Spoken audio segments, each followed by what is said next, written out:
I think we have a continuing need to do what we can to try to bring peace between Israel and the Palestinians. It's not made easy at this point because of a number of problems. On the one hand, as long as the Palestinians cannot find a way of working between the West Bank and Gaza, which has a lot to do with Gaza being in its imposed isolation. And as long as you have a situation in Syria where the Israelis do not have confidence that the agreement they reached with the Assad family back in 1974 will hold, where they can't have confidence of what is going to, whether the treaty with Egypt will hold, though I believe it will, because the Egyptians have no interest in getting back into where they were before 1979. And as long as the situation with Iran remains as it is, as we've been talking about, in which the Iranians, quite frankly, don't make it any easier. That's what I was trying to say, that this isn't just, if only America would do this, or only Israel would do that. There are responsibilities on the Iranian side, and number one, to be very candid, if we ever manage to get out of this, the relationship between Tehran and Jerusalem is going to be more important than the relationship between Tehran and Washington. And I hope talks, covert, etc., are already going on. I hope so. They always used to in the past. That the history of the U.S.-Iranian relationship over the last 200 years is one of mutual amity and success. The aberrations have destroyed those successes, but we can recreate the conditions where we are friends, colleagues, and can contribute to the well-being and culture of both of our countries. Maybe I wasn't clear. I don't think anything should be held hostage to the resolution of the nuclear issue, where it's in our interest to see things go forward. Otherwise, there are various people who have a veto, who don't want things to go forward. There are people, including the Saudis and others, who don't want to see a reconciliation of the United States with Iran. This is more than a nuclear issue. It's a competition for friendship and power and influence and everything else. My view is that it's always good to have American diplomats on the ground, a lot of courageous people, incidentally. We talk about Chris Stevens getting killed in Benghazi. He knew what he was getting into, and in fact, since the Second World War, we have had more ambassadors killed abroad than we've had generals killed abroad. Now, this is a lot of courageous people. They're not the ones who want to have the fortresses built. That's done for American public consumption, so we don't have another hostage crisis and all that. Most of the people who were hostages want us to have relations, positive relations with Iran, as Bruce Langan is one of the leaders on that, who was Shoujeh.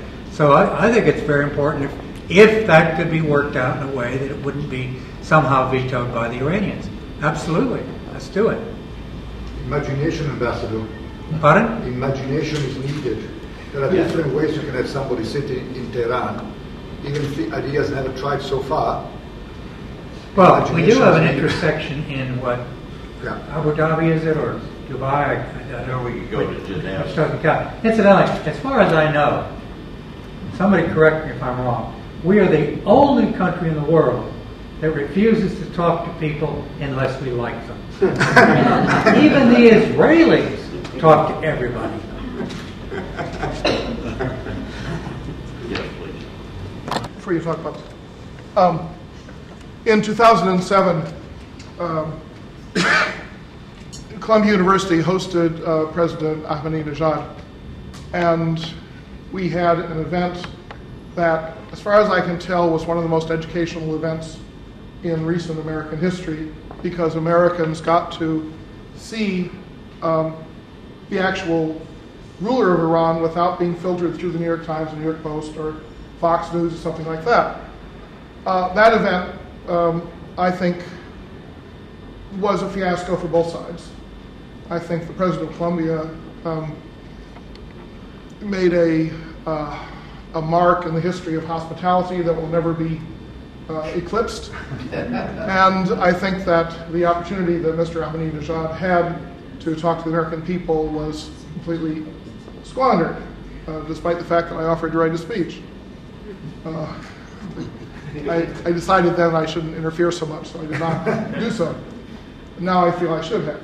But what I would like to see, following what Bill said, is that the next president of Iran, when he comes to the General Assembly in the fall, not having yet had a chance to become an international pariah, I think he should be invited by someone to give a public address that is televised for the American people, and we can see what the face of a new Iranian chief executive is.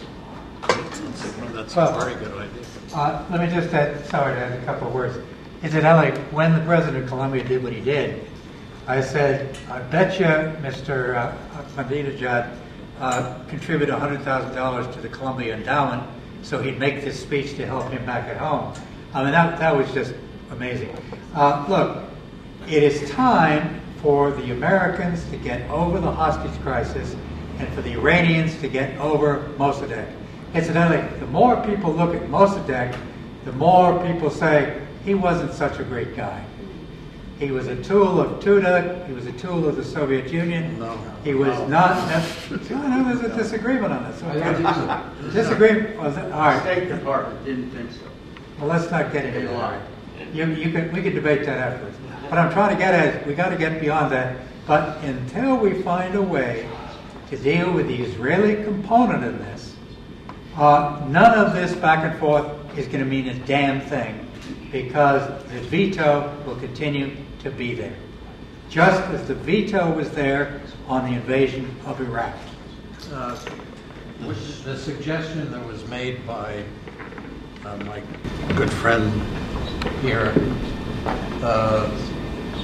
I love it. that when the new president is elected in Iran, that he should come to New York, and President Obama should go up to New York, shake his hand, and have tea and dinner together. Oh, I get you. I disagree that Americans must maintain this special relationship with Israel. Israel, the Jewish people, have their state now. This is what they have been working for 100 years and more. Throughout their history, the Jewish people have relied upon, from the time of Joseph until when they were in Spain, they relied on the leadership of another nation to protect them. Now they have their state. They have got to grow up and handle their own affairs. As an American, it is not our responsibility to support them. Our president has no obligation to them. He is the president of the American people, not of Israel. I was at a talk where Walter Mearsheimer were discussing their book, and I was back home in Cleveland, where I had lived with my Jewish friends, and the audience was packed with AIPAC leaders. And Walter Mearsheimer concluded their talk, as apparently they always did, with America's relationship with Israel should be the same as it is with any other nation with which it has interests. When it disagrees, it disagrees. And when it agrees, it agrees. And the howls that went up from that audience were enormous. Americans have got to be empowered to say, we no longer should be put down, called anti-Semites, called anti-Jews, because we don't agree with Israelis bulldozing Palestinian houses. We should be free to say that is against our interests as Americans. I don't think that American leaders should be telling Iranians that they should cool their jets when we are supporting something that is immoral. Let me just make two comments without disagreeing with a word of what you said. Number one, Professor Walt and Professor Mearsheimer both have tenure. That's a serious point.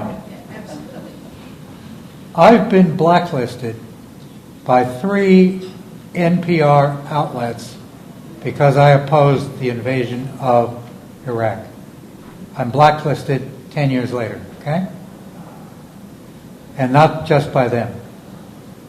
I don't have tenure. Number one. Number two, I wasn't describing an ought, I was describing an is. The is that even though there's now a thing called J Street, etc., when AIPAC snaps its fingers, people fall into line. If I can lighten it up a little bit, there are 3 lobbying groups in this country which carry the day. 2 are terrible and 1 is good. The 2 terrible ones are AIPAC and the NRA. The good one is AARP, because I belong.